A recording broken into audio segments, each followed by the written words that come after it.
परमपूज्य मंगेश दादांना इथून नमस्कार करते. हम्म. आणि आजचं आपलं 47व सत्र आहे आनंदाचे तत्वज्ञान. बृहद महाराष्ट्राने छोटे खानी या विचाराने सुरू केलेला उपक्रम आता जवळपास त्याच्या वर्षपूर्तीला येऊन ठेपलाय. 47व सत्र आहे आणि दर आठवड्याची उपस्थिती लक्षणीय आहे. त्याच्यामुळे खरं तर खूप आनंदाची गोष्ट आहे की आनंदाच्या तत्वज्ञानासाठी आपण सगळे इतके भरभरून प्रतिसाद देता आणि दरवेळेला येता. आम्हाला खूप छान वाटतं. आपण सध्या सद्गुरू ही संकल्पना समजावून घेत आहोत. आपण मागच्या वेळेला 4 कृपांचा उल्लेख केला आणि त्या कृपा आपण आता समजावून घेत आहोत आणि मंगेश दादा त्यांच्या ओघवत्या शैलीत आणि त्यांच्यावर सद्गुरूंचा कृपा हस्त आहेच. त्याच्यामुळे अतिशय छान आपल्याला तेवढं 1 तास तरी असं वाटतं की आपल्याला सगळं समजतं आहे. छान सांगतायत. तर आता खूप तुमचा वेळ न घेता मी मंगेश दादांना पुन्हा एकदा इथून नमस्कार करते आणि विनंती करते की त्यांनी आजच्या सत्राला सुरुवात करावी. मंगेश दादा, सगळी सूत्र आपल्याकडे. आवाज येतोय? हो येतो. दादा, व्यवस्थित.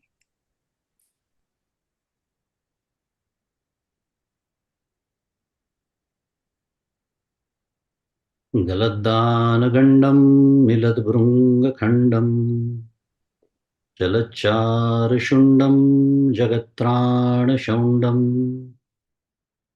लसद्दन्तकाण्डं विपद्भङ्गचण्डं शिवप्रेमपिण्डं भजे वक्रतुण्डम्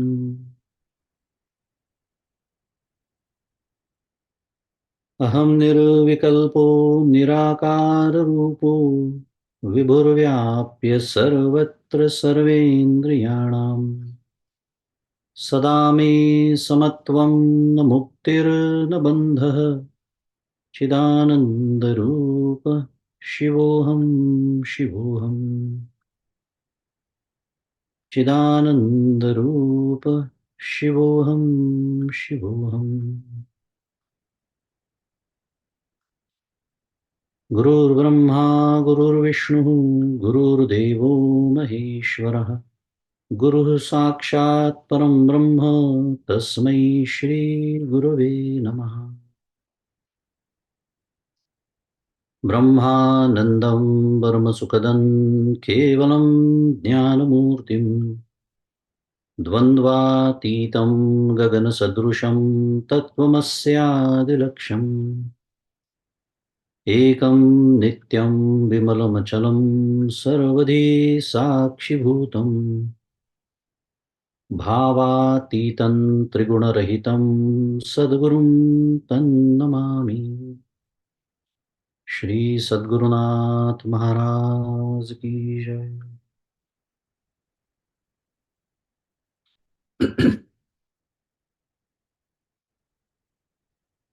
जय जय रघुवीर समर्थ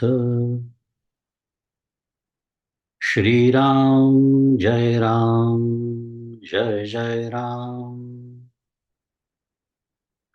श्री राम जय राम जय जय राम श्री राम जय राम जय जय राम श्री राम जय राम जय जय राम।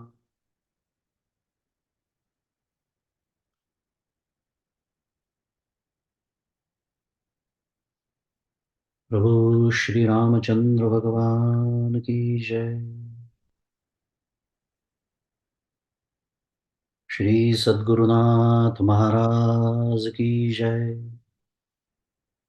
जय जय रघुवीर समर्थ।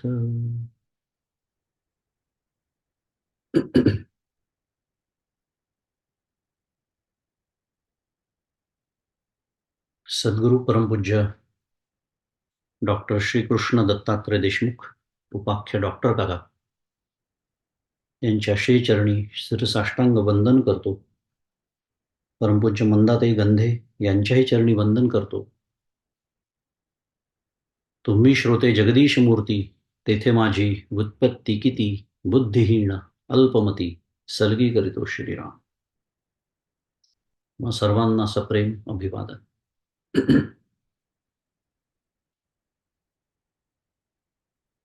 आनंदाचे तत्वज्ञान मालिका सुरू आहे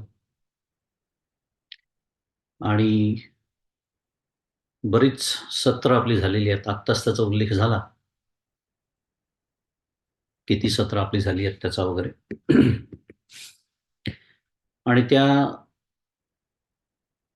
ज्याचं नावच आपण आनंदाचे तत्वज्ञान असं जाणीवपूर्वक ठेवलं, नव्हे ती द्विरुक्ती कशी आहे असाही विचार आपण सुरुवातीला केला होता. कारण तत्वज्ञान म्हटल्यानंतर आनंद हे वेगळं खरं सांगायलाच नको विचार केला तर. पण तरी सुद्धा तत्वज्ञान या शब्दाबद्दल असलेले काय म्हणूया समज गैरसमज हे गृहीत धरून आपण जाणीवपूर्वक आनंदाचे तत्वज्ञान असं त्या मालिकेला आपण शीर्षक दिलं. आणि व्हाय, व्हॉट आणि हाऊ म्हणजे परमार्थ कशासाठी करायचा, त्याच्यानंतर परमार्थाचं नेमकं स्वरूप काय आहे आणि तो कसा करायचा, अशा या 3 टप्प्यांमध्ये आपली मांडणी सुरू आहे. त्याच्यामध्ये पहिला टप्पा आपला बघून झाला आणि दुसऱ्या टप्प्यामध्ये आपण आहोत. त्याच्यात अनेक संकल्पना समजून घेत आहोत आणि त्याच्यामध्ये आपण सद्गुरू, मगाशी जसा उल्लेख झाला, तीही संकल्पना आता समजून घेतो आहोत. अनेक पारमार्थिक संकल्पनांबद्दल बराच गोंधळ असतो. आपण बऱ्याच वेळा त्या विषयावर बोलतो. आपापली मतं त्याच्याबद्दल आपली असतात, आपापले समज असतात. पण एकदा काय ते शास्त्रशुद्ध, संत प्रणीत, एकदा नीट आपण या सगळ्या संकल्पना समजून घ्याव्या, घेतो आहोत, त्या दृष्टीने आपला प्रयत्न सुरू आहे. आणि सद्गुरू ही संकल्पना समजून घेताना आपण 4 कृपांचा विचार करतो आहोत. त्यातली ईशकृपा म्हणजे ईश्वराची कृपा आपली बघून झाली. सद्गुरूंची प्राप्ती हीच सर्वात मोठी ईशकृपा आहे असं आपण शिकलो. बाकी अनेक छोट्या मोठ्या गोष्टींना सुद्धा ईशकृपा म्हणण्यात येतं. पण विचार केला तसा तर ज्या क्षणी आपल्याला मनुष्य देहाची प्राप्ती झाली, ज्याला परमपूज्य काका घबाड योग असं म्हणतात, विचार केला तर ती सुद्धा ईश्वराची कृपाच आहे. कारण पाप पुण्य समान झाल्यानंतर मनुष्य देह प्राप्त होणं ही व्यवस्था कोणाची आहे? ईश्वराचीच आहे. त्या दृष्टीने त्याची ती कृपाच आहे आपल्यावरती. याच अर्थानेच तर विवेक चूडामणीमध्ये अगदी सुरुवातीला आपण तो श्लोक शिकलो, आचार्य म्हणतात तो. काय? कोणत्या 3 गोष्टी? माहिती आहे, सगळ्यांना आता पाठ आहे. त्यात एक मनुष्यदेह म्हटलेला आहे. अर्थातच महापुरुष संश्रयः हेही म्हटलेलं आहे. आणि म्हणून सद्गुरूंची प्राप्ती होणं ही आपल्यावर असलेली, झालेली ईश्वराची कृपा आहे असं आपण मागच्या वेळेला शिकलो. त्याच्यानंतर जी कृपा आपण पाहतो आहोत, गुरुकृपा, श्री गुरुकृपा, आणि त्याचा आपण मागच्या वेळेला बराच विचार केला आणि त्या श्री गुरुकृपा या संकल्पनेचा भाग म्हणून आपण अनुग्रह समजून घेतला. थोडक्यामध्ये त्याचं स्वरूप घेतलं म्हणण्यापेक्षा आपला तो विषय सुरू आहे. अनुग्रह शब्दामध्ये ग्रह हा संस्कृत धातू आहे. त्याचा अर्थ ग्रहण करणं, हाताशी धरणं, कृपा करणं, असे सगळे आशय आपण मागच्या वेळेला शिकलो. साधन चतुष्टय संपन्न शिष्य असेल तर त्याचं ताबडतोब तिथल्या तिथे काम कसं होतं, इतरांसाठी तो एक काय म्हणूया, सद्गुरू कृपा हा एक प्रवास कसा असतो, म्हणजे थोडक्यामध्ये हा प्रवास पुन्हा एकदा तो जो कानावचनाची भेटी, ज्याचं आपण असं वर्णन केलं, माऊलींनी ज्या अधिकार संपन्न साधन चतुष्टय संपन्न शिष्याचं वर्णन केलं, सरिसाची पै किरीटी वस्तू होऊनी उठी कवणू एक जो, असा जो कवणू एक असतो तो जर मी नसेन आणि मला सद्गुरू कृपा झाली असेल, त्याचा अर्थ असा आहे की माझ्यासाठी तो एक प्रवास आहे. आणि पुन्हा तो प्रवास कोणाचा किती मोठा असावा हे आपापल्या पुन्हा कशावरती अवलंबून असतं? अधिकारावरती, पूर्वसुकृतावरती अवलंबून असतं. मग तो प्रवास एक प्रश्न येऊन जातो मनात हे ऐकल्यानंतर, की तो प्रवास वेगाने करण्याचं माझ्या हातात नाही का? जरूर आहे. अगदी आहे. निस्संदिग्धपणे आहे असं शास्त्र सांगतं आणि त्यालाच क्रियमाण कर्म स्वातंत्र्य असं म्हणतात. आपण शिकलो या मालिकेमध्ये बऱ्याच वेळा आपण ऐकलं, की परमार्थ हा पुरुष प्रयत्न आहे. त्याला प्रारब्धाची मर्यादा नाही. प्रारब्धाची मर्यादा ही प्रपंचाला असते, परमार्थाला नसते. याचा अर्थच असा आहे, की हा प्रवास किती वेगाने करावा, हे माझ्याच प्रयत्नांवरती अवलंबून आहे.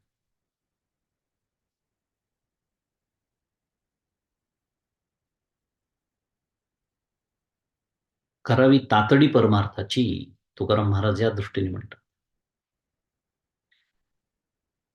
नाही चालत तर प्राप्त काळ घडी आल्याविणं हेही सांगतात. तो भाग वेगळा आहे. कारण ते बोललोत आपण एकदा. बघू तोही विचार येईल कधी पुन्हा एकदा 99% 1% जी विभागणी असते ती, त्या दृष्टीने. पण करावी तातडी परमार्थाची. तू झडझडूनही वाहिला निघ, माऊली म्हणते. सगळे संत तेच सांगतात. म्हणजे हा प्रवास किती मोठा असावा, पुन्हा एकदा हे सगळं माझ्या म्हणजे शिष्याच्या प्रयत्नावरती अवलंबून आहे.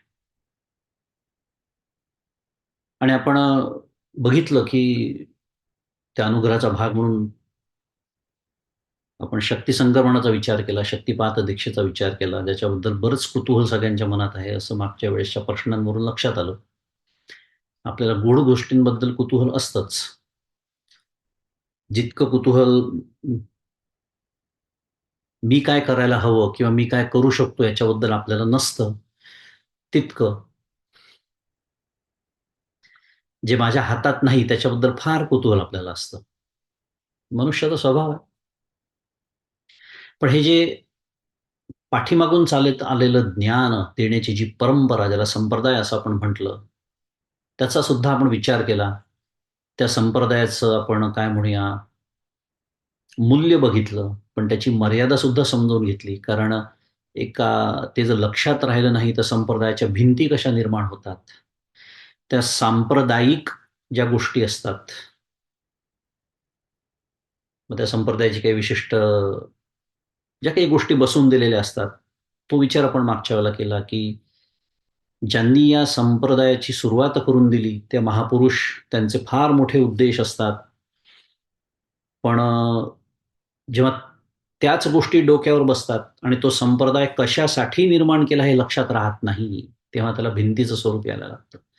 मग त्याचा विशिष्ट पोशाख असेल, त्याचा अभिमान निर्माण होतो. एखादा विशिष्ट कुठला झेंडा असेल, त्या झेंड्याचा रंग असेल, त्याचा अभिमान निर्माण होतो. एखादा ग्रंथ असेल, त्या ग्रंथाचाच अभिमान निर्माण होतो. एखादं दैवत असेल, दैवत असलंच पाहिजे, ते एकच असलं पाहिजे, हेही खरं आहे. पण त्याची एकदेशी भक्ती आपल्याला नकोय, शिकलो आपण 7व्या अध्यायामध्ये. एकदेशी भक्ती करणारं नकोय. ब्रह्मरूप आहे ते दैवत. त्यामुळे हरिहरा भेद नाही. हे सगळं जर लक्षात राहिलं नाही, तर ते ज्याच्यासाठी म्हणून या गोष्टी निर्माण केलेल्या आहे, त्याच डोक्यावरती बसतात. हाही विचार आपण मागच्या वेळेला केला.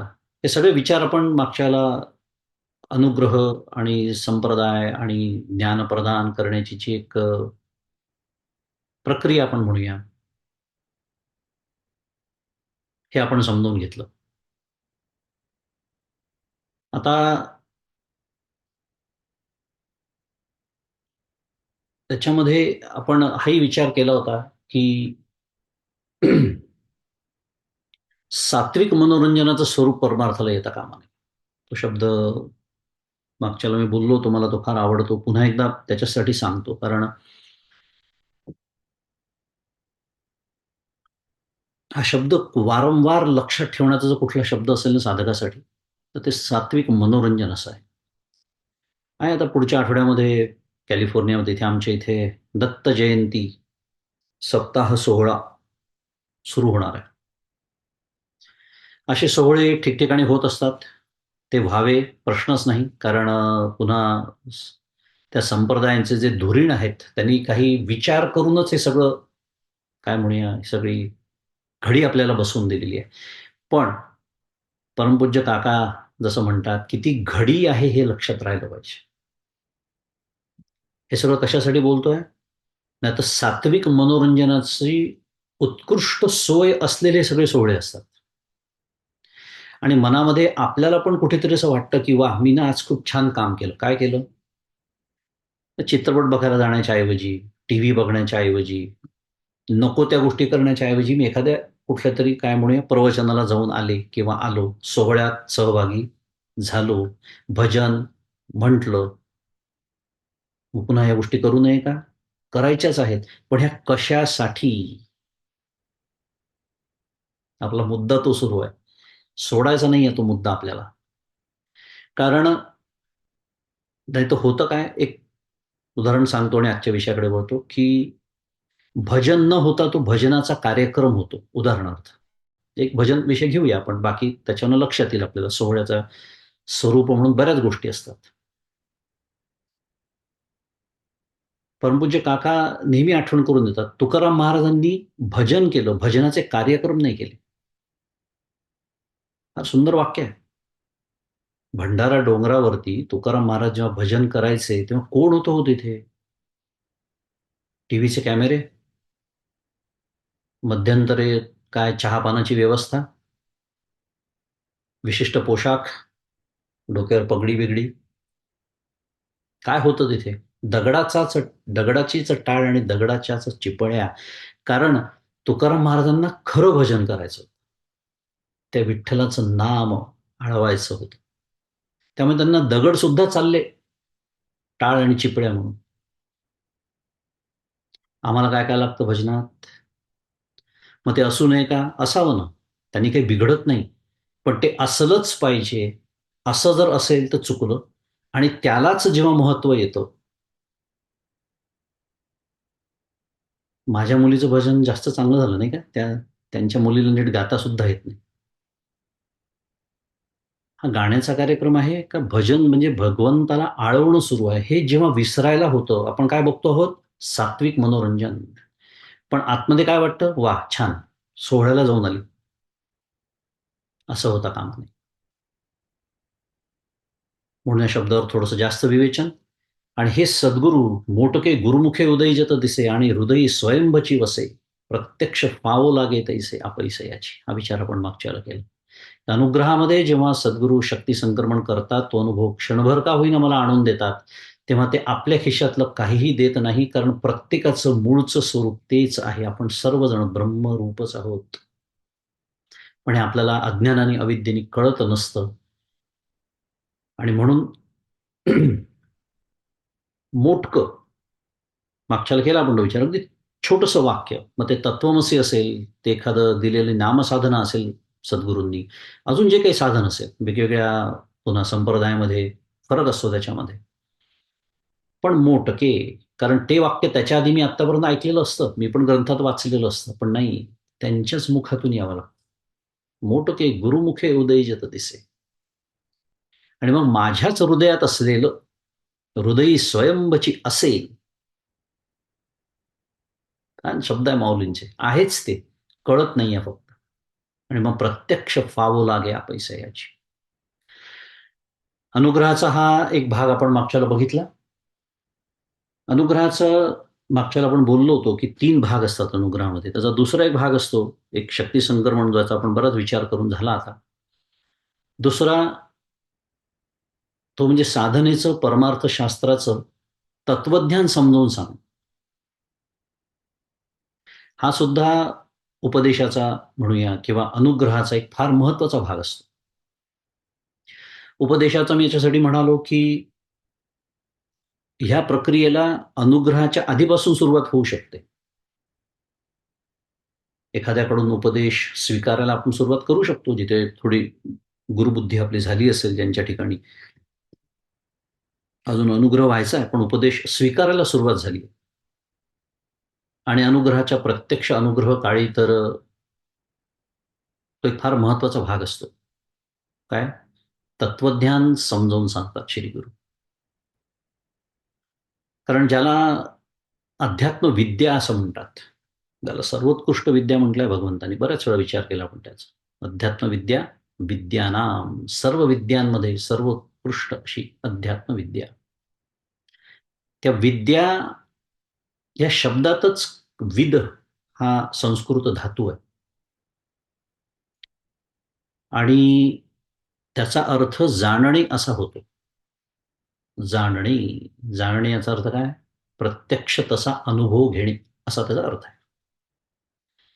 आणि जाणणे ही प्रक्रिया आहे, पण ती पूर्ण होण्यापूर्वी ऐकणे, वाचणे, विचार करणे इत्यादी गोष्टी घडाव्या लागतात. हे सगळं आपल्या अनुभवाचे विषय आहेत. आपल्या लक्षात येत असेल परमार्थ प्रांतामध्ये या सर्व गोष्टी आपण कळत नकळत करत असतो. आपण जर पारमार्थिक असू, परमार्थाचा प्रवास आपला सुरू असेल, त्या गोष्टी होतातच. आत्ता सुद्धा आपलं काय सुरू आहे? ऐकणं सुरू आहे. श्रवण, वाचन, श्रवण, मनन, निदिध्यासन. अगदी त्याला शास्त्रीय शब्द जर सांगायचे झाले, साध्या भाषेत बोलूया. ऐकणं, वाचणं, विचार करणं. आणि हे कोणाच्या तरी सांगण्यावरती, कोणाच्या तरी लिहिण्यावरती अवलंबून असतं. आपला सुद्धा आपण जो विचार करत असू, स्वतःचा जो विचार आहे, तो सुद्धा सुसंगत आणि शास्त्रशुद्ध केलेला असेल ना, तरच तो फलदायी होतो. नाहीतर तर्क आणि कुतर्क त्याचा आपण केलाय बऱ्याच वेळा विचार. कारण तर्क आपल्याला कुठे घेऊन जाईल याचा एक मजेशीर विचार आपण परमपूज्य काकांचा दृष्टांत होता तो केलाय. त्याचा आत्ता विचार नको करायला. पण नेमकेपणा आणि नेटकेपणा असला पाहिजे. परमार्थ शास्त्रामध्ये जर एखाद्या गोष्टीची वानवा असेल, ज्या बाबतीमध्ये मी आणि माझ्यासारखे अनेक स्वतःला अत्यंत भाग्यवंत समजतात की आम्हाला परमपूज्य काका आणि परमपूज्य मंदाते लाभले आयुष्यामध्ये. कारण त्यांनी आम्हाला काय दिलं असेल तर नेमकेपणा आणि नेटकेपणा दिला. स्वच्छ परमार्थ, संपूर्ण प्रांत स्वच्छ स्पष्ट असलं पाहिजे. कुठेही संदिग्धता असता कामा.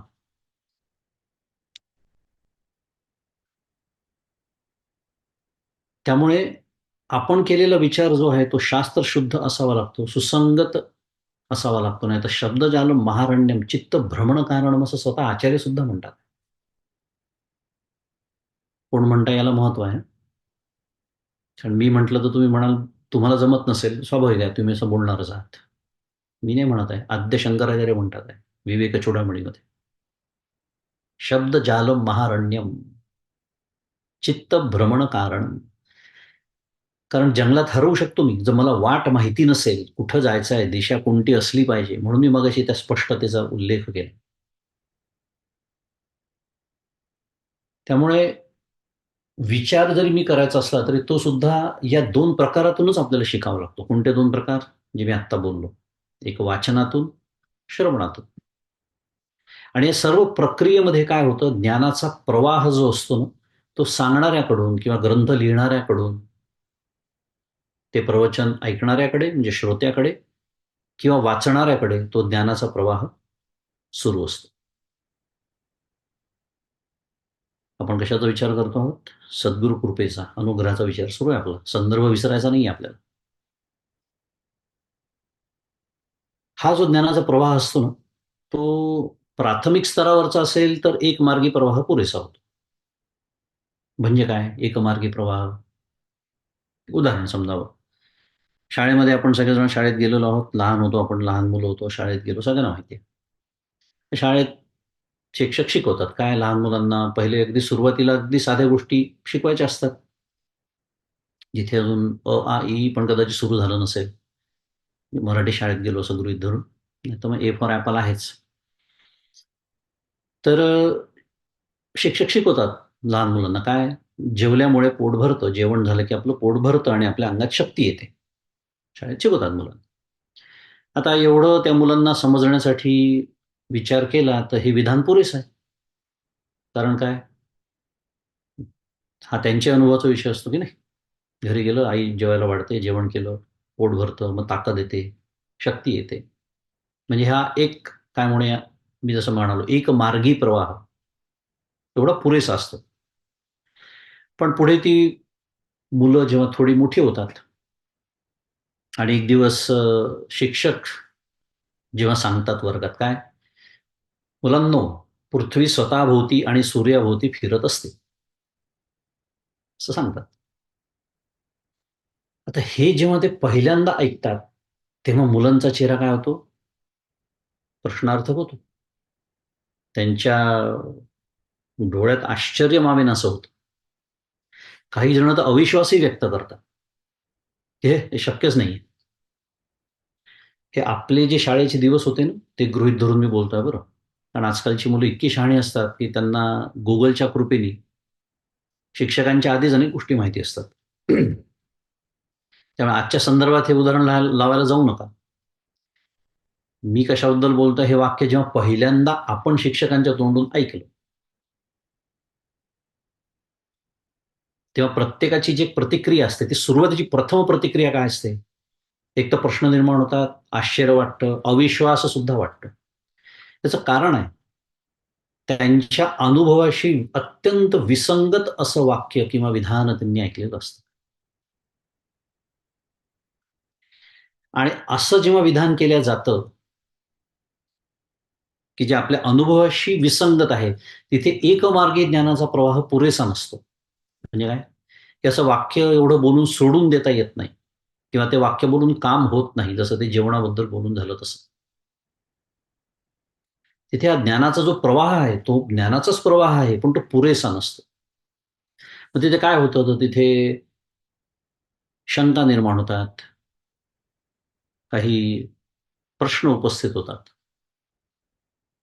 की पृथ्वी जर स्वतःभोवती फिरते, तर मग तिची गती का लक्षात येत नाही आपल्या? आपण आता आकाश पाण्यात बसतो किंवा दुसऱ्या एखाद्या चक्राकार फिरणाऱ्या अनेक खेळ असतात, त्याच्यात बसतो. लक्षात येतं की नाही हे फिरतंय म्हणून. मग तसं पृथ्वी जर स्वतःभोवती फिरते, तिची गती का लक्षात येत नाही? पृथ्वी स्थिर असल्यासारखी का वाटते, जर ती फिरते तर? वाटते की नाही? रोज सकाळी उठल्यानंतर माझ्या घराची दिशा तिकडेच असते. प्रश्न सुरुवातीला जे मनात येतात ते. सूर्य सूर्य पृथ्वीभोवती फिरतो असं रोज मला दृश्य दिसतं. त्याचं स्पष्टीकरण काय? असे जे प्रश्न त्या मुलांच्या डोक्यामध्ये येतात, जेव्हा ते विधान ऐकल्यानंतर. मग काय होतं, की मग त्या भूगोलाच्या म्हणा, त्या विज्ञानाच्या शिक्षकाला त्यांनी जे विधान केलं, की पृथ्वी स्वतःभोवती फिरते आणि ती सूर्याभोवती फिरते. हे विधान तर्क म्हणा, गणित म्हणा किंवा काही प्रयोग म्हणा, यांच्या साहाय्याने काय करावं लागतं? सिद्ध करून द्यावं लागतं. आणि त्यासाठी गुरु-शिष्य संवाद घडावा लागतो. आता तिथे शिक्षक जे आहेत शाळेतले, ते गुरुच्या भूमिकेमध्ये असतात. आपण गुरु आणि सद्गुरू यातला फरक शिकलेलो आहोत. तेव्हा पुन्हा तो बोलण्याची गरज नाही. पण एका विशिष्ट भूमिकेतून ते गुरु आणि हे शिष्यच आहेत. त्यामुळे गुरु-शिष्यात संवाद घडावा लागतो. कारण शिष्याच्या मनामध्ये काय आहेत? म्हणजेच त्या वर्गात शिकणाऱ्या मुलांच्या मनात काय आहे? शंका आहेत, प्रश्न आहेत. बरं, शिक्षकाचं किंवा गुरुचं म्हणूया विधान त्या शिष्याच्या म्हणजे मुलांच्या बुद्धीला पूर्ण पटलं, तरी सुद्धा पृथ्वी स्वतःभोवती आणि सूर्याभोवती फिरते आहे, प्रदक्षिणा घालते आहे. असा अनुभव आजपर्यंत प्रत्यक्षात कोणाला आलेला आहे का हो? अनुभव आलेला आहे का? आज आपल्याला विज्ञानाने खूप काही गोष्टी कळतात आहे, तो भाग सोडून देऊ. पण असा अनुभव आपल्याला आलाय का? कारण पृथ्वीवर राहून असा अनुभव घेणंही शक्य नाही. हे सगळं कशासाठी सांगितलं? की हे जे एक उदाहरण म्हणून सांगितलं, की या उदाहरणाप्रमाणे जेव्हा शास्त्र, भगवंत, संत म्हणूया, सद्गुरू म्हणूया, जेव्हा सांगतात, की "तू देह नाहीस, तू करता नाहीस, तू भोगता नाहीस, अनुभवाला येणारं हे जग सत्य नाही." इत्यादी. हे सर्व आपण जेव्हा पहिल्यांदाच ऐकतो तेव्हा आपली सुद्धा अवस्था त्या भूगोलाच्या आणि विज्ञानाच्या वर्गातल्या मुलांप्रमाणे होते की नाही. कशाला परमार्थामध्ये 10-15 वर्ष प्रवास केल्यानंतर सुद्धा बऱ्याच वेळा शंका मनात येतेच. सांगतात खरी हे सगळं, पण मी देह नाही हे काही पटत नाही बुवा अजूनही मनाला. एक वेळ ते पटून जाईल, पण मी करता नाही, भोगता नाही हे पुन्हा बौद्धिक पातळीवरती पटेल. पण ते आचरणाच्या पातळीवर काही उतरायला 15 वर्षानंतरही तयार नसतं. जबरदस्त कर्तृत्व, भोक्तृत्व, ज्याच्यातून ते मगाशी मी जसं म्हणालो, भजनाचा प्रकार, मग ते मनोरंजन, सात्विक मनोरंजन होतं. कारण उद्देश हरवलेला असतो.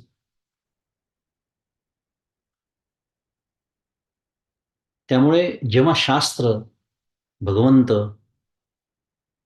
भगवद्गीतेच्या माध्यमातून संत, सद्गुरू हे जेव्हा सांगतात, की तू देह नाहीस, तू मन नाही, तू बुद्धी नाही, तू करता नाही, भोगता नाही, ह्या अनुभवाला, हे जग तुला जसं अनुभवाला येतंय ना, ते सत्य नाही. त्याच्यात दिसणारे हे जे भेद आहेत, ते सत्य नाहीत. हे सर्व जेव्हा आपण पहिल्यांदा ऐकतो, तेव्हा आपली अवस्था त्या मुलांप्रमाणे होते. आणि मग आपली ही समजूत सद्गुरूंना घालून द्यावी लागते. ती कशाच्या? अनुभव, तर्क आणि सिद्धांत. सिद्धांत म्हटल्यानंतर त्याचाच दुसरा पैलू म्हणजे श्रद्धा. कारण मी जसं म्हणालो मगाशी, आपण कोणीही अजून अंतराळात जाऊन न आलेले असल्यामुळे, किंवा कुठल्याही हबल टेलिस्कोप म्हणा, किंवा कुठला अजून नवीन जो टेलिस्कोप आलाय तो आपण प्रत्यक्षात न बघितलेला असल्यामुळे आपण श्रद्धापूर्वक हे स्वीकारलेलं आहे की नाही, पृथ्वी खरंच स्वतःभोवती फिरते. आणि सूर्य पृथ्वीभोवती फिरत नाही, तर पृथ्वी सूर्याभोवती फिरते. की म्हटलं तर या क्षणी आपली श्रद्धाच आहे, विचार केला तर. कारण प्रत्यक्ष बघितलंय का आपण? अनुभवतो आहोत का? नाही. तसं हे जे शास्त्राचे सिद्धांत आहेत, सुरुवातीला श्रद्धाच त्याच्यावरती ठेवावी लागते. तोही विचार आपण वेगळा करणार आहोत. श्रद्धा हा विषय आपला येणार आहे, तेव्हा जास्त विचार करूया त्या गोष्टीचा. पण सद्गुरू सुद्धा अनुभव, तर्क, सिद्धांत म्हणजे श्रद्धा या आधारे आपली समजूत घालून देतात. हेच ते नेमकं करतात. फक्त एक महत्वाचा फरक असतो. कोणता? तो म्हणजे शास्त्र प्रणीत हे जे सिद्धांत आहे त्याचा त्यांनी प्रत्यक्ष अनुभव घेतलेला असतो. आणि शिष्याला तो क्षणमात्र तो अनुभव आणून देण्याचं सामर्थ्य सुद्धा त्यांच्याजवळ असतं. सद्गुरूंचं वर्णन आपण मागच्याला बोललो होतो, की आपण पुढच्याला सद्गुरूंचं वर्णन बघूया. त्या सद्गुरूंचं वर्णन म्हणूया किंवा त्यांचं लक्षण सांगताना नाथ महाराजांची एक प्रसिद्ध ओवी आहे. अनेक जणांना ती पाठ सुद्धा असेल. नाथ महाराज म्हणतात, की जो शब्दज्ञाने पारंगतू, ब्रह्मानंदे सदा डुल्लतू, शिष्य प्रबोधिनी समर्थू यथा उचितू निज भावे. एकनाथी भागवत अध्याय क्रमांक 3, ओवी क्रमांक 298. जो शब्दज्ञाने पारंगतू, ब्रह्मानंदे सदा डुल्लतू, सुंदर वर्णन करतात सर्व संतांनी. एकनाथ महाराजांचं आहे. दासबोधामध्ये समर्थांनी सुद्धा सद्गुरूंची लक्षणं करण्याच्या आधी सद्गुरू कोण नव्हेत हेही सांगून झालेलं आहे बरं का. आता आपल्याला थोडा वेळ नाही बघायला, की आला विचाराच्या ओघात तर एखादी ओवी बघू, पण नेमकं सद्गुरूंचं वर्णन करतात. जो शब्दज्ञानी पारंगत म्हणजे काय? जो वेदशास्त्र ज्ञानात पारंगत आहे. शब्दज्ञानी पारंगतू ब्रह्मानंदे सदा डुल्लतू, म्हणजे वेद प्रतिपाद्य जे तत्व, ब्रह्मतत्व म्हणूया, आत्मतत्व म्हणूया, त्या ब्रह्मानंदामध्ये जे सदा निमग्न असतात. थोडक्यात साध्या भाषेत बोलायचं झालं, त्यांच्या आनंदाला धक्काच लागत नाही. कारण ते सुखी नसतात, ते सुखरूप असतात. आणि अनुग्रहाच्या संदर्भात जास्त महत्वाचं चरण, शिष्य प्रबोधिनी समर्थू यथा उचितू किंवा यथोचितू निज भावे. म्हणजे शिष्याचा अधिकार बघून त्यास भक्ती म्हणा, ज्ञान, वैराग्य, धर्म यांचे सिद्धांत पटवून अनुभवास आणून देण्यास जे समर्थ, कुशल, प्रभावी असे वक्ते आहेत आणि स्वतः देखील स्वाभाविक त्या परमार्थ निष्ठेने यथायोग्य अधिकार संपन्न जे आहेत किंवा असतात, त्यांना सद्गुरू असं म्हणतात.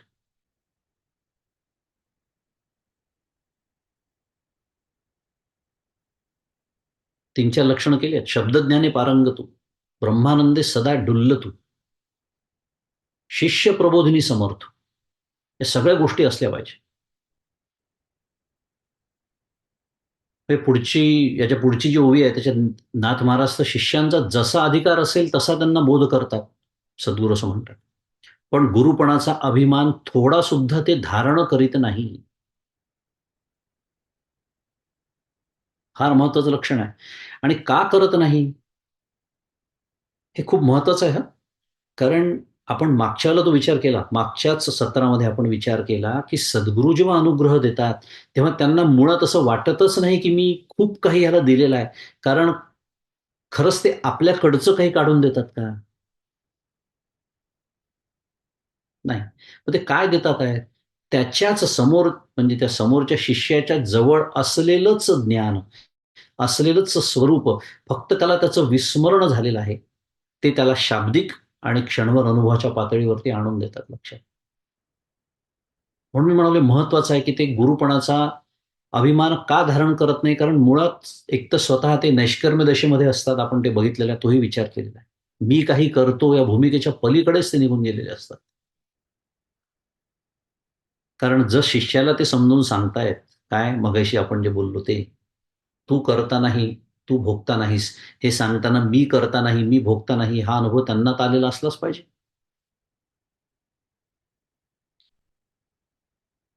थोडक्यामध्ये श्रोत्रिय, ब्रह्मनिष्ठ आणि दयाळू असं त्यांचं वर्णन करण्यात येतं.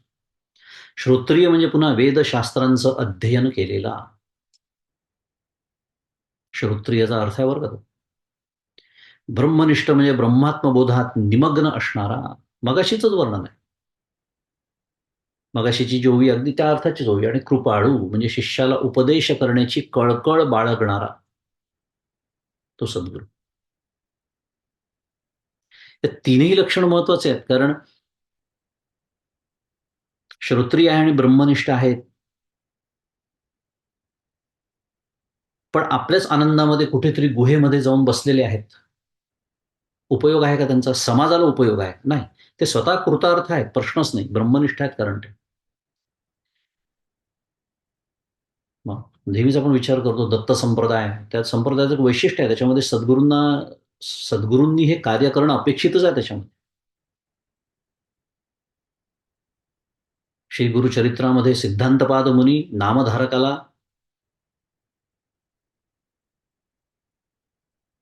गुरुमहात्म्य सांगतात आहे. त्याला समाधी लागलेली आहे, पण ती समाधी उतरवलेली आहे. स्वामी विवेकानंद काय म्हणाले होते? मला निर्विकल्प समाधीच्या आनंदातच राहायचं आहे. राहू दिलं का? रामकृष्ण परमहंसांनी काय म्हणाले? आता याला कुलूप लावलाय, किल्ली माझ्याकडे आहे, तुझ्या हातून फार मोठं कार्य. स्वामीजी काय म्हणाले? मी करणार नाही. फार नाट्यमय संवाद झालेला आहे त्यांचा, तो बघितलाय आपण. रामकृष्ण परमहंस काय म्हणाले? तू नाही, तुझी हाडं करतील. म्हणजे काय? करणारा तू कोण आहेस? काली मातेने ठरवलंय तुझ्याकडून कार्य करून घेण्याचं. तू करता नाहीस. काय शिकतोय आपण? तू करता नाहीस. त्यामुळे ही कळकळ सुद्धा असावी लागते सद्गुरूंजवळ, तर ते शिष्यांच्या कामास येतात. म्हणून हे तीन लक्षण ज्या ओवीत आलेली की श्रोत्रिय, ब्रह्मनिष्ठ, दयाळू,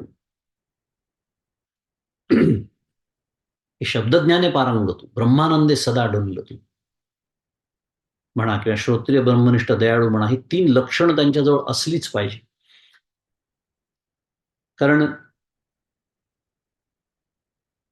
वेदशास्त्रांचं अध्ययन केलं समजा त्यांनी, पण ते ब्रह्मनिष्ठ नाही आहेत, तर शास्त्र असं सांगतं की ते सद्गुरुपदाला योग्य नाहीत. काय म्हणालो मी? वेदांत शास्त्राचं अध्ययन केलेलं आहे. फार प्रभावी वक्ता आहेत. रसाळ वाणी आहे. काय वर्णनं सगळी करतात, ते सगळं काही आहे. पण ब्रह्मनिष्ठ नाही, सद्गुरुपदाला योग्य नाहीत. नव्हे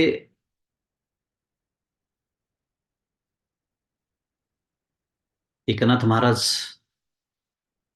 असा जो कोणी केवळ शब्द पंडित, त्याला शब्द आहे, शब्द पांडित्य जबरदस्त आहे, विद्वत्ता सुद्धा असेल, प्रश्नच नाही. पण असा जो केवळ शब्द पंडित आहे, त्याचं वर्णन करताना नाथ महाराज काय म्हणतात माहितीये? एक दृष्टांत देतात नाथ महाराज. जेवी गुळ उसांचा घाणा, तोंडीचा रसू भरे भाणा, शब्द चोपटे भरोनी वदना, करी परिभ्रमणा कर करी तू. एकनाथी भागवत अध्याय 3, ओवी क्रमांक 281. जेवी गुळ उसांचा घाणा, तोंडीचा रसू भरे भाणा. अर्थ असा आहे की ज्याप्रमाणे गूळ तयार करण्यासाठी आपल्याला माहिती आहे, आपण बघितलं असेल कदाचित, उसाचा घाणा असतो, चरक असतं ते एक. ते काय असतं, त्यातनं ते ऊस घालत असतात आणि तो त्यातनं रस, त्याच्या तोंडातनं तो रस बाहेर येत असतो आणि तो रस त्या कढईमध्ये पडत असतो. गूळ तयार करायचा आहे, आता तापवायचं ना ते. पण तो जो घाणा आहे, तो त्या उसाचा रस ओतत असतो आणि त्याच्या तोंडात मात्र काय राहतं? चोपटे. त्याला चोपटे म्हणतात. म्हणजे काय? चिपाड. उसाचं रस निघून गेल्यानंतर जे उरतं ते भरून तो करकर करकर करीत तो फिरत असतो. एकनाथ महाराज काय देतात आहे? दृष्टांत देतात आहेत. त्याप्रमाणे जो केवळ शब्द पंडित, उत्कृष्ट व्याख्यान देणारा, तोंडातून ब्रह्मरस बाहेर ओतून श्रोत्यांचे कान भरीत असतो आणि आपल्या तोंडात शब्दरूपी चोपटे भरून स्वतः कोरडा राहून करकर करीत असतो. कोण म्हणताय? एकनाथ महाराज म्हणतात.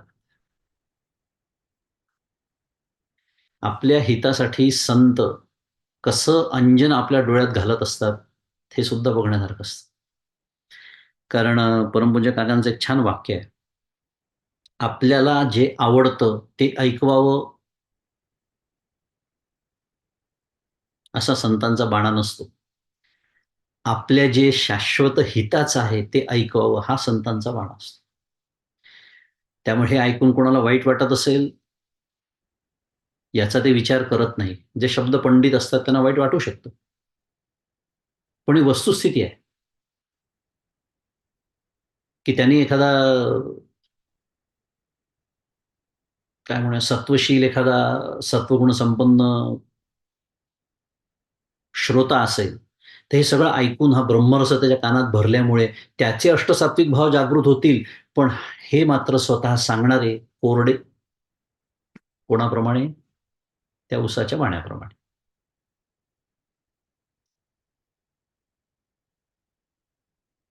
म्हणून केवळ शब्द पंडित असून चालत नाही, ब्रह्मनिष्ठ श्रोत्रिय असून नुसतं चालत नाही, ब्रह्मनिष्ठ असले पाहिजे. बरं, या उलट ब्रह्मनिष्ठ आहेत पण शास्त्राध्ययन नाही आहे. म्हणजे काय? ब्रह्मनिष्ठ आहे पण श्रोत्रिय नाही आहेत. शुद्ध मराठीत आपण परम्युटेशन कॉम्बिनेशनचा विचार करतो. कारण सद्गुरूंची लक्षणं आहेत की तीनही किती आवश्यक आहेत याचा आपण विचार करतो. त्यामुळे ब्रह्मनिष्ठ आहेत पण शास्त्राध्ययन नाही, तरीही ते सद्गुरुपदाला योग्य नाहीत. मला वाटतं मागच्याला एकदा एका प्रश्नाच्या संदर्भात आपण याचा विचार केला.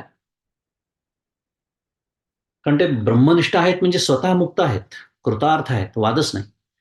परंतु शास्त्राध्ययन जर नसेल, वादाचं चातुर्य नसेल, शिष्याच्या सर्व शंका निवृत्त करता येत नसतील, त्याचं समाधान करता येत नसेल, तरी ते सद्गुरुपदाला योग्य नाहीत. कारण अर्थात एखादा निशंक झालेला, आपण मागच्याला बोललो होतो, साधन चतुष्टय संपन्न अत्यंत अधिकारी सत्वशील समजा असा एखादा शिष्य आहे, अशा बुद्धीचा एखादा शिष्य आहे की जो या ब्रह्मनिष्ठ पण श्रोत्रिय नसलेल्या सद्गुरूंपाशी आला आहे, त्याला ब्रह्मात्मबोध नक्की होऊ शकतो. त्याचं कारण आहे, त्याला शंकाच नसतात. साधन चतुष्टय संपन्न होऊनच तो तिथे आलेला आहे. त्यामुळे असा जो असतो त्याला त्या ब्रह्मनिष्ठ सद्गुरूंपासून ब्रह्मात्मबोध होतो, यात काहीच शंका नाही. पण बहुतांश शिष्य असे नसतात. तसं कानावचनाची भेटी आपण जो त्यातलाच हा आहे, कारण साधन चतुष्टय संपन्न आहे. असंभावना, विपरीत भावना, ते सगळे शास्त्रात ती सगळी मांडणी आहे. सगळे काय म्हणूया प्रतिबंध निवृत्तच झालेले आहेत त्याचे. जबरदस्त साधना केलेली आहे. आता फक्त एकच प्रतिबंध उरलेला आहे, ज्याच्यासाठी सद्गुरूंच्या चरणी आलेला. त्याचा करणार आहे आपण विचार. नेमकं स्थान सद्गुरूंचं काय आहे आयुष्यामध्ये. असा जर कोणी एखादा असेल तर त्याला त्या ब्रह्मनिष्ठ पण श्रोत्रिय नसलेल्या सद्गुरूंपासून नक्की ज्ञान होऊ शकतं अगदी. पण बहुतांश शिष्यवर्ग जो असतो त्यांच्यासाठी ते सद्गुरू होण्यास योग्य नाही, असं निर्वाणा शास्त्र देतं. आता या अनुग्रह या विषयाची सांगता करताना म्हणूया, किंवा आपल्या जो एक विषय सुरू आहे श्री गुरु कृपा, त्याच्याही शेवटाकडे येताना एक तिसरा भागाचा आपण विचार केला होता, की की तो तिसरा भाग म्हणजे प्रत्यक्ष साधना. पहिला आपण तिन्ही पाहिले, काही त्याच्यात विशिष्ट क्रम असा नाहीये, पण आपण शक्ती संक्रमण, शक्तिपात दीक्षा त्याचा विचार केला. आपण तत्वज्ञानाचा आत्ता बराच विचार केला. आणि तिसरा भाग जो असतो प्रत्यक्ष साधना, त्या शिष्याला जी एक साधना द्यायची आहे, ती साधना जी कोणती साधना असेल, कारण ती साधना व्यक्तिपरत्वे भिन्न असते पुन्हा. आणि म्हणून एक असं सांगण्यात येतं, की आपली साधना नेहमी झाकून ठेवावी असं म्हणतात. का? कारण आपल्याला ज्या प्रपंचातल्या सवयी असतात ना, त्या आपण परमार्थात घेऊन येतो. एक तर त्याच्यामध्ये दोन धोके असतात. एक म्हणजे माझी साधना मिरवण्याची हौस. प्रपंचातल्या सवयी आपण आत्ताच बोललो. प्रपंचात मिरवतो की नाही आपण? छोटीशी काही गोष्ट आणली. परमपूज्य काका म्हणतात, की ते शाळेत असताना नाही का आपल्याला पुन्हा जुन्या काळच्या गोष्टी या सगळ्या, एखादं पेन्सिल मिळालं, खोडरबर मिळालं, तर लगेच धावत आल्यानंतर घरी पहिलं डॉक्टर काका म्हणायचे, "जेवण-बिवण कुछ नाही." आल्या-आल्या, "आई हे बघ मला काय मिळालं शाळेत." आता हे तेव्हा शोभायचं, असं काका म्हणतात. लहानपणी हे सगळं शोभतं. अजूनही वस्तू असावी, घर चांगलं असावं, गाडी चांगली असावी, लॅपटॉप चांगला असावा, त्याच्याबद्दल काही प्रश्न नाहीये. तुमची ऐपत असेल घ्या. मिरवण्यातला जो भाग आहे त्याचा. तसं हे एक वेळ प्रपंचात एक वेळ ठीक आहे, चालूनही जाईल. पण परमार्थच जेव्हा सुद्धा माझ्या गोष्टी या मिरवतो मी, काय? मग गेले 40 वर्ष झाले एकादशी न चुकलेला मी आहे. माहिती आहे का तुम्हाला? पाणी सुद्धा घेत नाही तोंडामध्ये.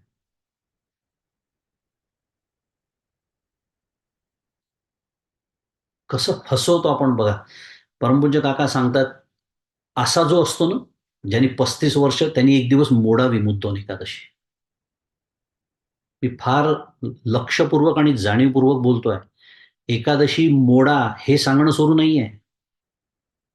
जर त्या एकादशी किंवा चतुर्थी जे काही असेल ते करणारा मी, हा जो अहंकार निर्माण झाला असेल, 40 वर्ष झाली माझी एकादशी मोडलेली नाहीये, तर तो अहंकार मोडण्यासाठी एकादशी मोडा असं सांगतात आहेत.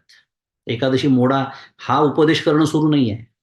कारण काय सांगतात काका, जर एकादशी करणारा मी हा एक जास्तीचा अहंकार माझ्या डोक्यावर भूत म्हणून येऊन बसला असेल, तर ते अहम ब्रह्मास्मीचं काय झालं? म्हणजे एकादशी करायची कशासाठी आहे? अहम ब्रह्मास्मी हा अनुभव येण्यासाठी. आणि मी काय घेऊन बसलो? एकादशी न मोडणारा मी, अजून एक मी, की जो त्या प्रापंचिक माणसाला तो तरी निदान नसतो. जो पारमार्थिक मी असल्यामुळे मला येऊन बसलाय जास्तीचा नवीन. किती सावध राहावं लागतं परमार्थ प्रांतात. एक टप्पा असा येतो, की जिथे अहम ब्रह्मास्मी मधला अहम सुद्धा चालत नाही. तिथे हाय बाकीचे अहम कसे चालतील हो? त्यामुळे नियमित साधना करणारा मी, कधी साधना माझी चुकत नाही. मला हे साधन दिलं, तुला ते साधन दिलं का? दुसरा धोका, मी मगाशी जो बोलत होतो. तुलना. आणि तसंही मी साधना करतो, मी पारमार्थिक आहे हे दाखवण्याची हौस किंवा हा दाखवण्याचा विचार जेव्हा मनामध्ये येतो ना, त्याला दंभ म्हणतात शास्त्रामध्ये. त्याला दंभ म्हणतात. म्हणजे मी काय होतो, शास्त्राच्या दृष्टीने मी दांभिक होतो. पण काय ते दाखवल्याशिवाय आपलं समाधानच नाही होत. कारण दुसऱ्यांनी कौतुक केल्याशिवाय म्हटलं, "अरे बाप! मानलं बा तुम्हाला 40 वर्ष एकादशी. आम्हाला नाही जमत बा. तुम्ही कसं करता या वयातही?" असं म्हटलं की हां. डॉक्टर काका तेच तर म्हणतात. असं म्हटलं आणि मला बरं वाटलं, की त्या क्षणी तो विठ्ठल ज्याच्यासाठी एकादशी खरं करायला हवी आहे, तो काय म्हणतो, "तू कशासाठी एकादशी केलीस बाळा? लोकांनी कौतुक करावं म्हणून चालू आहे की नाही तुझं हे सगळं? मग झालं ना कौतुक तुझं. मग आता तुझा माझा संबंध काय?" हरवला. एकादशीचा उद्देशच हरवला मुळात. एकादश म्हणजे 11 इंद्रियांवरती एक दिवस का होईना नियंत्रण मिळवणं, ह्याला म्हणतात एकादशी. माझ्याकडे रोजच्या जेवणात 4 पदार्थ असतात. एकादशीच्या दिवशी 7 असतात. कारण नवीन-नवीन पदार्थ शोधून काढलेत जे चालतात एकादशीला. आपण बोललो होतो मागच्या गमतीने चहा सुद्धा चालतो. आणि एकादशी हजारो वर्षांपासून सुरू आहे. चहा ब्रिटिशांनी आत्ता आणला 150-200 वर्षांपूर्वी. मग चहा कसा काय आला हो एकादशीच्या यादीत? लागतो म्हणून चालतो, असं त्याचं साधं उत्तर आहे. कोणीतरी एक दिवस ठरवलं असेल तुला लागतो का चहा? हा लागतो. मलाही लागतो, त्यालाही लागतो, हिलाही लागतो. चला सगळेजण मिळून ठरवून टाकूया. चहा चालतो एकादशीला. एक दिवस फक्त आपल्या इंद्रियांवरती नियंत्रण मिळवायचं आहे. की असू दे, घरात कोणी पुरणाची पोळी करून खाताय, चकली करून मी खाणार नाही, कारण माझी एकादशी आहे. एक पीळ बसतो मनाला. जाता एक विषय थोडासा ज्या क्षणी मी नियंत्रण मिळवतो आणि मी खाणार नाही असं म्हणतो, एकादशी असल्यामुळे खाण्याचा विषय. एकादशी म्हणजे 11ही इंद्रियांना सगळ्यांनी याच्यावर नियंत्रण मिळवायचं. 10 काय ज्ञानेंद्रिय, कर्मेंद्रिय आणि अंतःकरण 11. ह्या 11ना त्यांचे त्यांचे विषय त्या दिवशी मी देणार नाही. ह्यानी जो एक पीळ येतो मनाला, रिझॉल्व, धैर्य प्राप्त होतं. असं हळू असं धैर्य मिळवत जावं लागतं साधक. आणि मग लक्षात येतं की अरे हो, काही बिघडत नाही एक दिवस मी चहा नाही प्यायलो. काही बिघडत नाही, काही मरत नाही माणूस. कारण तो विषय झालेला आहे. कारण विषय याच्यामध्ये बंधनात टाकणं असाच त्याचा अर्थ आहे, जो संस्कृत धातू आहे त्याच्या पाठीमागे. विशुन्वती, बंधनात टाकणं. चहाने मला बंधनात टाकलेला आहे. चहा पिण्यात गैर नाही आहे. पण चहा नसेल तर माझं बिघडत असेल त्याचा अर्थ चहा माझा विषय झालेला आहे. कॉफी माझा विषय झालेला आहे. माझे खाद्यपदार्थ विषय झालेले आहेत. कारण त्याच्याशिवाय माझं अडतं विषय.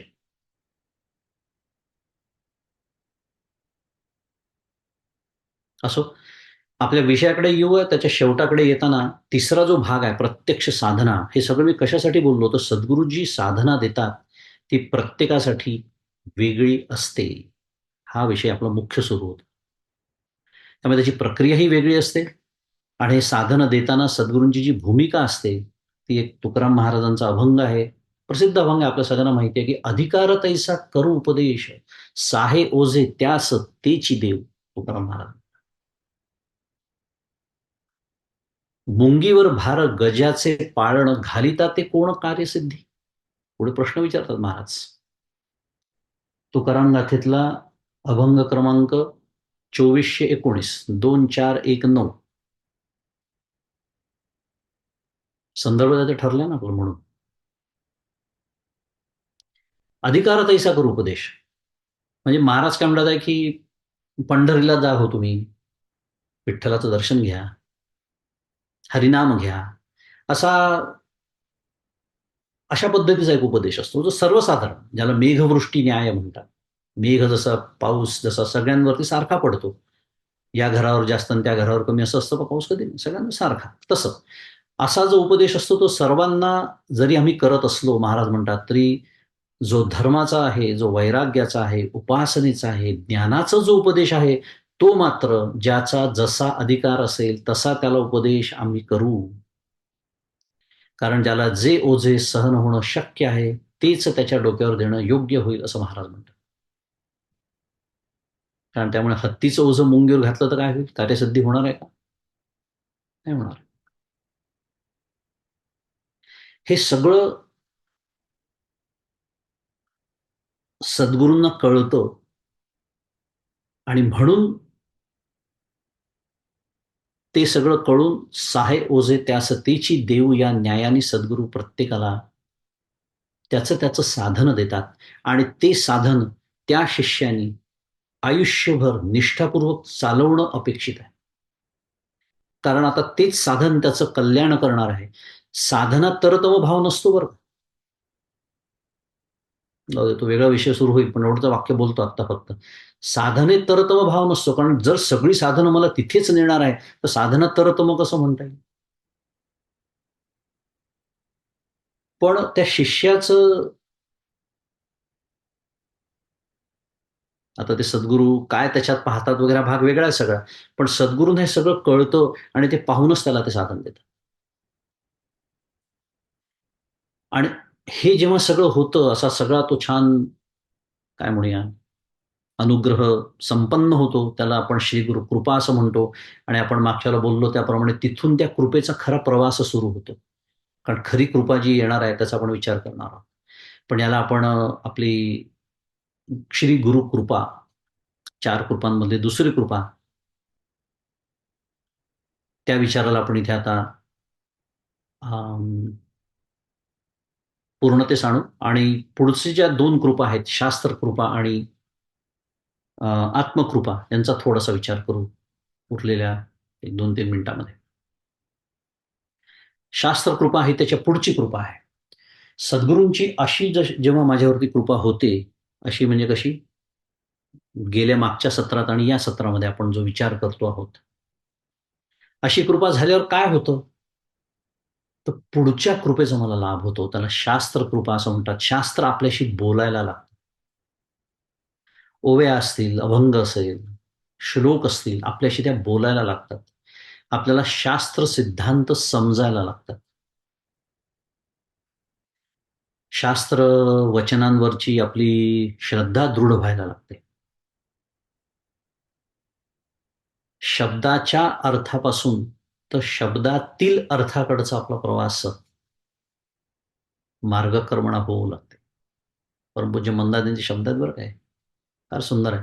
सुरुवातीला शब्दाचे अर्थ कळतात आपल्याला, पण शब्दातील अर्थ कळावा लागतो आणि तो प्रवास, तर मार्गक्रमणा सुरू होऊ लागते. आपल्या स्वतःच्या विचारांचा एक सुंदर विकास व्हायला लागतो. हे अनुभवाचे विषय आहेत बरं. अक्षरशः अनुभवाला येणाऱ्या सगळ्या गोष्टी आहेत. आपल्याच विचारांचा सुंदर एक विकास व्हायला लागतो. अनेक गोष्टींची आपोआप आपल्याला संगती लागायला लागते. शुद्ध मराठीत कनेक्टिंग द डॉट्स म्हणतात त्याला. प्रश्नांची उत्तर मिळायला लागतात. फारसे प्रश्न उरतच नाहीत. परमपूज्य काका याला परमार्थातील इन्साईट म्हणतात. आज मी थोडेसे 2-4 मिनिटं जास्त घेणार आहे. आपली वेळ झालेली आहे. पण पुढचे आता वृषाली करेलच. सांगेलच तुम्हाला, काही सत्र आपले नसल्यामुळे काही कारणाने आज थोडे 1-2-3 मिनिटं जास्त घेऊया. परमपूज्य काका याला परमार्थातील इन्साईट म्हणतात. एक इन्साईट यायला लागते. इन्साईट म्हणजे काय? जसं आता एखादा एखादा मेकॅनिक असतो का? तर माहिती आहे सर, की गाडीतला तज्ञ, अत्यंत तज्ञ. किती तज्ञ? नुसतं गाडी सुरू केली, इंजिन ऑन झालं, की त्या इंजिनच्या आवाजावरनं तो सांगतो, की गाडीत बिघाड कुठे आहे. अशी लोकं आपल्याला माहिती असते. त्याला इंजिन उघडावी लागत नाही, ते बॉनेटही उघडावं लागत नाही, काही करावं लागत नाही. इंजिनच्या आवाजावरनं तो सांगतो, कार्बोरेटरमध्ये गडबड आहे, इकडे गडबड आहे, तिकडे गडबड आहे. मुद्दा याला म्हणायचं इन्साईट. त्याला त्या काम करून, करून अनुभवातून काय आलेली असते? इन्साईट आलेली असते. अशी इन्साईट आपल्याला परमार्थामध्ये यायला लागते. आणि म्हणून परमार्थ हा सत्वगुणी बुद्धीचा विषय आहे, रजोगुणी बुद्धीचा नाही. तो ह्याच दृष्टीने आहे. खूप व्यवहारामध्ये खूप बुद्धी चालते. परमार्थात नाही चालत असे अनुभव आहेत. तेही आपण एकदा बोललो होतो, की ते एखादा खेडूत मनुष्य असतो. आपण म्हणतो त्याला खेडूत, खेडवळ असतो, अशिक्षित असतो, कदाचित 4थी पर्यंत शाळा शिकलेला असतो. पण त्याला जे ओवीची मार्मिकता कळते ना, ती पी-एच-डी माणसाला कळत नाही. त्याचं कसं स्पष्टीकरण द्याल तुम्ही? रजोगुणी बुद्धी नाही चालत. आणि ज्याच्यावर सद्गुरूंची कृपा होते, ज्याची सत्वगुणी बुद्धी असते, त्याला अशी शास्त्र कृपा व्हायला लागते. सिद्धांत ते योग्य वेळी आपल्याला आठवायला लागतात आयुष्यामध्ये. कारण सिद्धांत काही पाठ नाही करायचे, आपल्याला काही परीक्षा द्यायची आहे कुठे जाऊन. ते वापरायचे आहेत. मग ते वापरण्यासाठी आठवले पाहिजे, योग्य वेळी आठवले पाहिजे. अरे माझं हे चुकतंय बरं का, गाडी घसरते आहे. ते आठवायला लागतात. हा प्रवास आहे, हे सगळं एका रात्रीत होत नाही. हा प्रवास होतो. पण हा प्रवासाला सुरुवात होते. या गोष्टी घडायला लागतात. त्या सिद्धांताचा दैनंदिन जीवनामध्ये मला उपयोग करता येतो. ह्या सर्वच गोष्टी जेव्हा होतात, तेव्हा त्याला शास्त्रकृपा असं म्हणतात आणि ही कृपा आपल्याला सद्गुरूंच्या कृपेनंतर लाभते. आणि शेवटची कृपा, ज्याचा आपला अखंड विचार म्हटलं तर खरं सुरूच आहे, त्याला आत्मकृपा असं म्हणतात. की शास्त्राने जे तत्व आहे म्हणून असं सांगितलेलं आहे. श्री गुरूंनी मला अनुग्रहाच्या वेळेला ते तू आहेस असं सांगितलेलं आहे. त्याच्यावरील श्रद्धेचा विकास व्हायला लागतो. आपलं अनुसंधान टिकायला लागतं बऱ्यापैकी. निर्विकारता आपल्याला टिकवता येते अनेक प्रसंगांमध्ये. आपली बुद्धी हळूहळू त्याचा जो आशय आहे त्या महावाक्यांचा त्याच्यामध्ये स्थिर व्हायला लागते. शरीरापासून, देहापासून एक अलिप्तपणा आपल्याला सांभाळता यायला लागतो. हे जे व्यवहार माझ्याकडून घडतात आहे, त्याचा खरा कर्ता मी नाही आहे, हा प्रत्यक्ष अनुभव यायला लागतो. कर्तेपणा, भोगतेपणा त्याच्यापासून मी जसं म्हणालो मगाशी अलिप्तपणा, निर्विकारता सांभाळता येते. हे हळूहळू या गोष्टी घडायला लागतात आणि आत्मकृपेच्या आपण जवळ यायला लागतो. आणि मग एक दिवस असा निश्चय होतो, अनुभव येतो. त्या अनुभवाला पुढे काय म्हणूया, दृढता येण्यासाठी, त्याच्यात पुन्हा परिवर्तन घडू नये म्हणजे तो अपरिवर्तनीय व्हावा यासाठी आणि ती अपरोक्षता त्याची तशीच टिकून राहावी यासाठी सुद्धा प्रयत्न करावे लागतात. आणि मग हा प्रवास, त्याचा पूर्ण विकास म्हणूया, एक ज्याला सहजावस्था असं म्हणतात,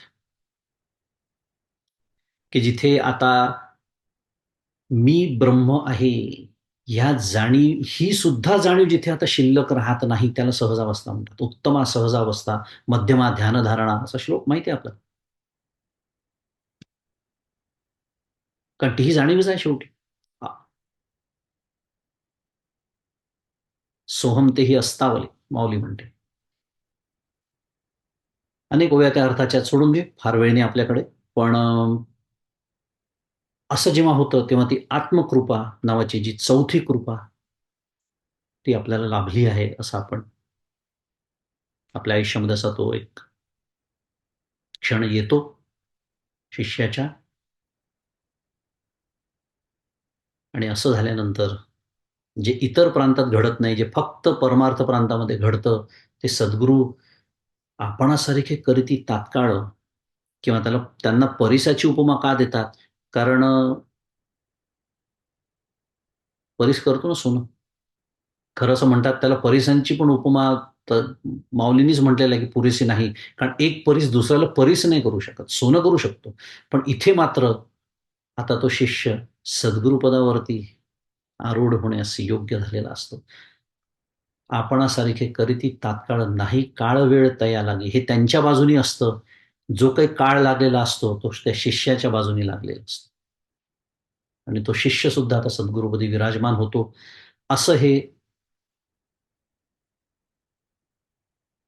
एकंदरीत सद्गुरू हा विषय आपण समजून घेतो आहोत. त्याच्यात आपण 4 कृपांचा विचार केला. आज मी म्हटल्याप्रमाणे 5 मिनिटं थोडे जास्त घेतले मी. कारण या 4 कृपांचा विषय आपल्याला त्याची सांगता करायची होती. पुढे काही सत्र आपली नसणार आहेत म्हणून.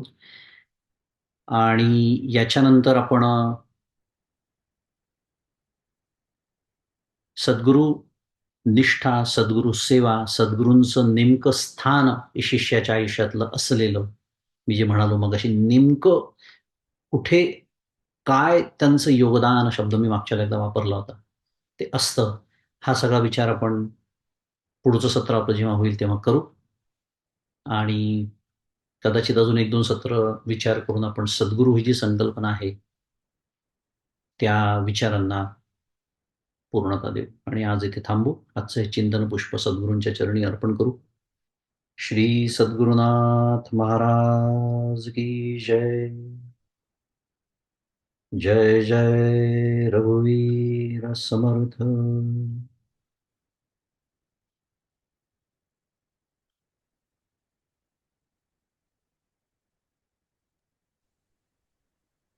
मंगेश दादा, तुम्हाला इथूनच नमस्कार. सद्गुरूंबद्दल माहिती म्हणजे काय, अनुग्रह म्हणजे काय, 4 प्रकारच्या कृपा याबद्दल अतिशय सुंदर मार्गदर्शन तुम्ही आम्हाला सगळ्यांना केलं. मला नक्की खात्री आहे की बऱ्याच लोकांच्या शंका मिटल्या असतील किंवा अजून प्रश्न निर्माण झाले असतील. ते आपण प्रश्नांच्या वेळेला नक्कीच बघू. दादा म्हणाले तसे काही सूचना आहेत, त्याच्यामुळे त्या मात्र आपण भजन सेवेनंतर घेऊ. आजची भजन सेवा देण्यासाठी आपल्यामध्ये उपस्थित आहेत सौ सोनालीताई फडके. सोनालीताईंचा परिचय द्यायचा म्हणजे सोनालीताई या मंगेश दादांच्या पत्नी आहेत आणि या स्वतः कीर्तनकार आहेत. गेली 10-12 वर्ष बे एरियामध्ये त्यांनी त्या कीर्तन सेवा देत आहेत. दत्त जयंती, शैलगमन उत्सव आणि अनेक बाकी जे काही इथे उत्सव होतात त्याच्यामध्ये बरेच ठिकाणी सोनालीताईंचं कीर्तन चालतं. सोनालीताई या मूळच्या अमरावतीच्या आहेत आणि त्यांच्या घराण्याची कीर्तन परंपरा आहे. त्यांचे आजोबा, वडील, काका, त्यांचे सखा भाऊ आणि त्या स्वतः हे सगळे कीर्तनकार आहेत. त्यांचं संगीताचं शिक्षण भारतात आणि अमेरिकेमध्ये सौ शुभांगी साखळकर यांच्याकडे झालेलं आहे. त्या सानोजेमध्ये राहतात. आणि आज सोनालीताई आपल्या सगळ्यांना परमपूज्य मंदाताई रचित जा वंदा श्री गुरुपाय हे भजन ऐकवणार आहेत. सोनालीताई, नमस्कार तुम्हाला. नमस्कार. सर्वप्रथम परमपूज्य मंगेश दादांना इथून वंदन करते आणि परमपूज्य मंदाताई यांनी रचलेलं आणि त्यांनीच संगीतबद्ध केलेलं हे गीत इथे सादर करते.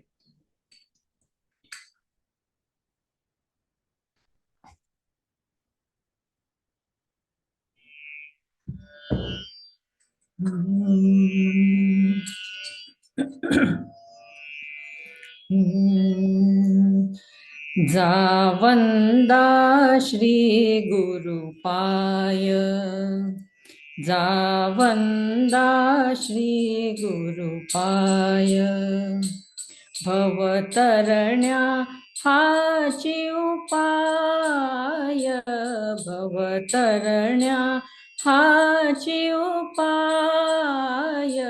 जा वंदा श्री गुरुपाय, जा वंदा श्री गुरुपाय, आराम नसे जीवास, हे रूप भवाचे खास, सुख रूप तयाचे त्यास, कळवी हा तरणोपाय, जा वंदा श्री गुरुपाय, जा वंदा श्री गुरुपाय, अविनाशी सुख वांछावे, तई अविनाशी सेवावे, जैनाशिवंत कवळावे, तई अटळची हाय हाय, जा वंदा श्री गुरुपाय जा वंदा श्री गुरुपाय दुःखोद्भव संसारात सौख्योद्भव परमार्थात परमार्थ तो गुरुबोधात यास्तव त्या शरण जाय जा वंदा श्री गुरुपाय जा वंदा श्री गुरुपाय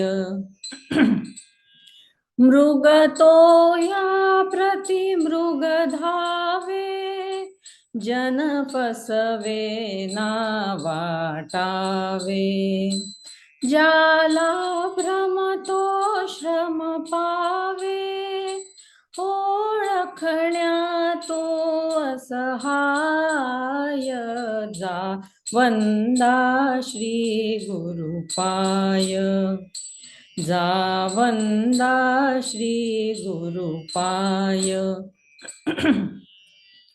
जे दिसते ते नासाच ते जे साच दिसे नाच अंजन नयनी पडताच उमजेल खरे ते काय जा वंदा श्री गुरुपाय जा वंदा श्री गुरुपाय भवतरण्या हाची उपाय भवतरण्या हाची उपाय जा वंदा श्री गुरुपाय जा वंदा श्री गुरुपाय श्री सद्गुरु